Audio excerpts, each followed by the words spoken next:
प्रभु, अपने कर्तव्य का पालन करना ईश्वर की पूजा करना है, परंतु कभी-कभी ये दास स्वयं को अभिमन्यु की तरह चक्रव्यूह में फंसा पाता है। महाराज जी मार्गदर्शन करें। हम स्वयं में फँसते हैं, हमें कोई फाँस नहीं सकता। किसका है? हम स्वयं में फँसते हैं, हमें कोई फाँस नहीं सकता। किसी की ताकत नहीं कि हमें फाँस सके और हम जब फँसना चाहते हैं, तो हमें कोई मुक्त नहीं कर सकता। कोई ऐसा व्यूह ही नहीं तैयार हुआ जो हमें फाँस सके, क्योंकि हम सच्चिदानंद ज्ञान स्वरूप भगवान के अंश हैं। हम जानबूझ करके शरीर में और भोगों में फँस गए हैं हमें नहीं कोई फाँस सकता। अब जैसे आप उसे विस्तार में ले जाएँ कि हम नहीं चाहते कि हम गलत न्याय करें, तो कोई हमको धमकी दे या कोई हम पर व्यवस्था बनाए, ऐसी किसी की ताकत नहीं है।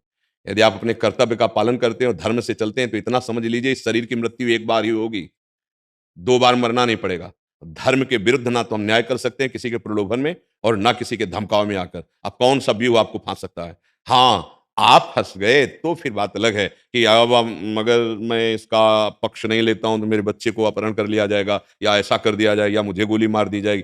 ये बात आप फँस रहे हैं अब सोच करके या कोई प्रलोभन आ गया तो उसमें आप फँस रहे हैं। नहीं, आपको कौन फँसा सकता है? आप स्पष्ट बोलिए किसी की ताकत है आपको फँसा सके? यदि आप अपने पद भगवान, हम लोगों का काम जो सत्य की खोज करना है, जी। लेकिन बड़ा छल प्रपंच है। आपको इस विषय पे केवल प्रमाण वकील होते हैं। वो जो आपको देते हैं, उनको दंड मिलेगा। अगर वो आपके सामने प्रमाण साबित कर रहे हैं, आपको प्रमाण मिल चुके हैं, तो आपको न्याय प्रमाण के अनुसार ही करना होगा। आप स्वेच्छा से नहीं कर सकते। आपका प्रमाण ही न्याय करवाएगा, जो वो दे रहे हैं। अगर वो गलत दे रहे हैं, तो अधर्म का भोक्ता वो बनेंगे। आप उन प्रमाणों के अनुसार देख करके न्याय कर रहे हैं, फिर आपको फँसा कौन सकता है? आपके सामने प्रमाण होते हैं, तभी आप न्याय देते हैं। क्यों? बोलिए आप? जी, जी। आप प्रमाण को ही तो साक्षी मानते हैं ना। आपने उस दृश्य को नहीं देखा। आप उस केस के सबूत जब सामने पेश किए जाते हैं, तभी तो आप उन्हीं के आधार पर दंड देते हैं। तो उस समय आप भगवान को याद कीजिए और प्रभु को कि हे सर्वज्ञ प्रभु, मेरे सामने साक्ष्य उपस्थित हैं। अब ये अपराधी है कि नहीं, साक्ष्य साबित कर रहे हैं कि अपराधी है। तो अब मुझे कानून के अनुसार जो दंड होता है, वो देना पड़ेगा। ये आप जाने कि वो अपराधी है कि नहीं, साक्ष्य हमारे सामने पेश किए गए हैं। बस आप निर्विकार हैं, आपको कोई फाँस नहीं सकता। यदि प्रलोभन और भय में आप निर्णय करते हैं, आप दोषी माने जाएंगे और यदि आप साक्ष्य के अनुसार निर्णय करते हैं, तो आपको कोई परास्त नहीं कर सकता। डरने का कभी विषय हृदय में नहीं होना चाहिए। मृत्यु एक बार इस शरीर की होगी अज्ञान की धरा में, 2 बार वो होती नहीं है। तो वो एक बार होना निश्चित है और जैसे होना वैसे ही होगी। तो हम डरे किस बात के लिए? किसी की ताकत नहीं कि आपके किस एक बाल को उखाड़ सके और जिस दिन मृत्यु होनी है तो तिजोरी में बंद हो जाओ, वैसे ही हो जाएगी जैसे होना है। पक्का समझिए, जैसे होना वैसे हो जाएगी। इसलिए डरने का विषय नहीं, आपको फांस कौन सकता है? अब आप हमें बताइए क्या व्यू है जो आपको फांस सकता है? नहीं, भगवान, केवल कोर्ट में की ये बात तो सही है कि 2 पक्ष कहते हैं, लेकिन कोर्ट के इतर बहुत सी चीज़ें आजकल होने लगी हैं। अब उनका हमको ज्ञान नहीं हाँ, क्योंकि कि हम जज भगवत पर ही ऐसे आरोप लगा देना है, जज के साथ ऐसे कर देना, वो ज़्यादा कठिन हो गया है। अच्छा, तो हमारे साथ ही वो छल-कपट कर लेते हैं। वो अच्छा। ज़िम्मेदारी कोर्ट वाली तो समस्या नहीं है कि 2 पक्ष ने कहा और हमने उसको वो अपने अब विवेक से चूँकि निर्णय हम लिया। कभी गृहस्थ में गए नहीं, जी, व्यवहार का हमें ज्ञान हम तो केवल जो बात सामने आपने मान लो जज, जी। तो हम केवल उतने विषय को जी, जी, जान रहे हैं। जी। अब आप जैसे हमें जानकारी करवा रहे हैं, जी। तो इसमें अगर आप गलत नहीं हो तो आपको फँसाया जा सकता है? हाँ, आजकल यही बहुत होने लगा भगवान। अच्छा, ये सब अब इतना आसान नहीं रह गया पहले की तरह। पहले होता था कि एक पक्ष सही बोलता था, एक झूठ बोलता था। अब दोनों ही झूठ बोलते हैं और उसके अलावा पूरे प्रपंच रचते हैं, छल-कपट होता है। वैसे मुझे लगता है कि अगर हम प्रभु का आश्रय लिए हैं और सत्य पे चलते हैं तो मुझे झुका तो कोई नहीं सकता। हाँ, फँसाने का प्रयास कर सकता है, ये तो बात है। क्योंकि लेकिन अब जो जज वगैरह की अगर निंदा हो जाए उसमें, जी, गलत उसमें, जी। तो उसके लिए तो मृत्यु के समान वो हो जाता है। लेकिन आप पक्का लिख लो, आज हम आपको वृंदावन में बैठ के कह रहे हैं, अगर आप सत्य में चल रहे हो और आपकी निंदा हुई है, तो दूसरा ऐसा वो स्वरूप प्रकाशित करेगा कि जो असम्मान की दृष्टि आपके प्रति बनी थी, वो करोड़ों सम्मान से बढ़कर हो जाएगी। अगर आप परमात्म तत्व का सहारा लिए हैं, क्योंकि नहीं, बहुत खिलाड़ी आपका सहारा है अब भगवान। एक आपको उदाहरण बताते हैं। हमारे वृंदावन के एक बहुत बड़े महान संत हुए गदाधर भट्ट जी महाराज। और वो भागवत की कथा ऐसी करते थे कि जब कोई सुन ले तो घर परिवार सब छूट जाए, ऐसा वैराग्य जागृत हो, क्योंकि वो स्वयं में स्थित ऐसे थे। तो एक कल्याण सिंह नाम के बहुत जमींदार छत्री थे, वो कथा में आते थे। अब भगवत चर्चा सुनने पर तो ब्रह्मचर्य रहना, संयम से रहना, पारिवारिक राग का त्याग करना, वो अक्षरशः उसका पालन करने लगे। अब उनकी पत्नी को लगा कि हम ना हंस के बोलते हैं ना बात करते हैं, तो बोले इसका मुख्य कारण, काफी महीने हो गए, इसका मुख्य कारण वो बाबा जी है जो वृंदावन में कथा कहता है। हाँ, अब बाबा जी का अगर अपमान हो जाए और फिर ये कथा सुनने ना जाए तो मेरे साथ पति जैसा व्यवहार करने लगेंगे। तो एक भिखारिन टहल रही थी जो गर्भवती थी।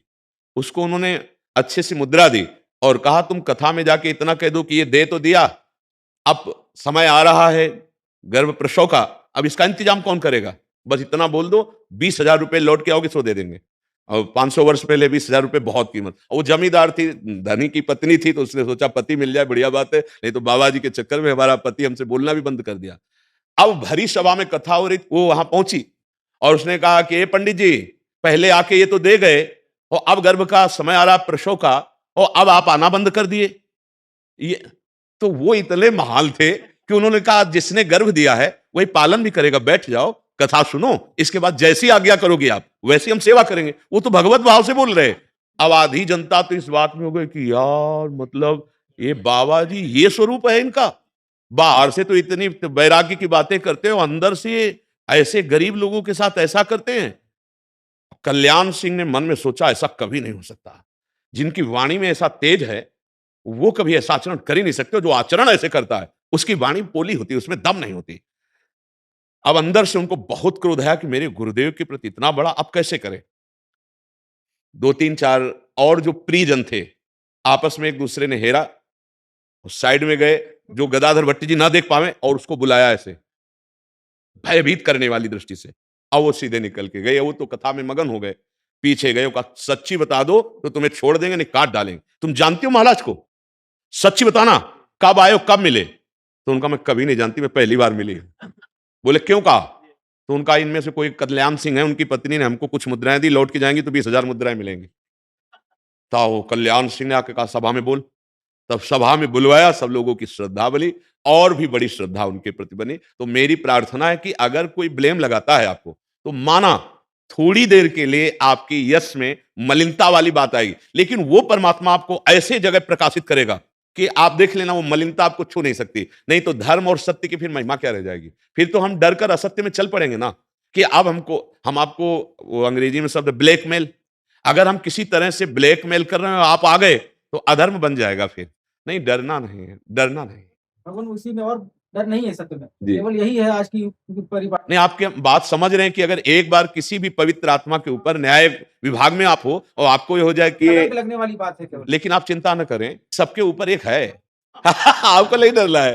हाँ, वो आपके ऊपर तो एक दाग लगाना चाहेंगे, अगर ज्यादा हो गया तो उनके मुंह में कालिक पुतवा देगा। वो बहुत खिलाड़ी है, ये भी बात आप समझ लो। आपके तो एक टिक्की लगाने की वो सोच रहे, वो पूरी कालिक उनके मुंह में। बहुत विचित्र खिलाड़ी, बहुत विचित्र। अपनी जानकारी और अपने हाथ से ऐसा कर्म बन जाएगा कि सभा में भारी बेइज्जती हो जाएगी। बात समझ लेना, जो आपको फंसाना चाहते हैं उनके ऊपर भी कोई है। जो ज्ञानी नाम चेतांश देवी भगवती हिसाब बलादा कृष्ण मोहाय महामाया प्रक्षति, वो अनंत माया शक्तियों का स्वामी परमात्मा है। वो कैसे तुम्हें गिरने दे सकता है? डरना नहीं, झुकना नहीं, और किसी के भी धमकाने से आप कभी भी अपने निर्णय को नहीं बदलना, चाहे जितना कोई बड़ा हो।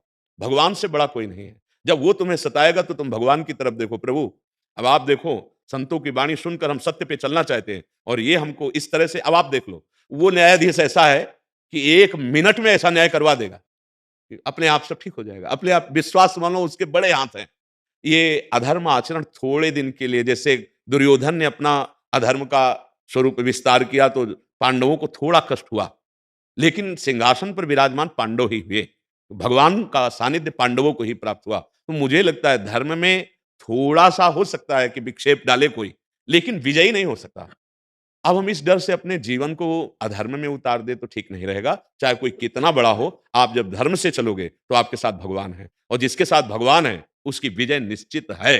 हमारा विश्वास है, पूरे जीवन का विश्वास है, उसकी निश्चित विजय है, उसे कोई परास्त नहीं कर सकता। आप भी तो हमारे साथ हैं। हाँ, आप बिल्कुल निश्चित महाराज जी, रहिए। हमारी यात्रा जो है धर्म सम्राट कृपात्री जी महाराज की सन 71 से शुरू हुई थी, हमारे चिरंजीव हैं। तो वहां से आज पूर्णता पे कृष्ण रूप में आपको पा करके धन्य हो गया हूँ प्रभु।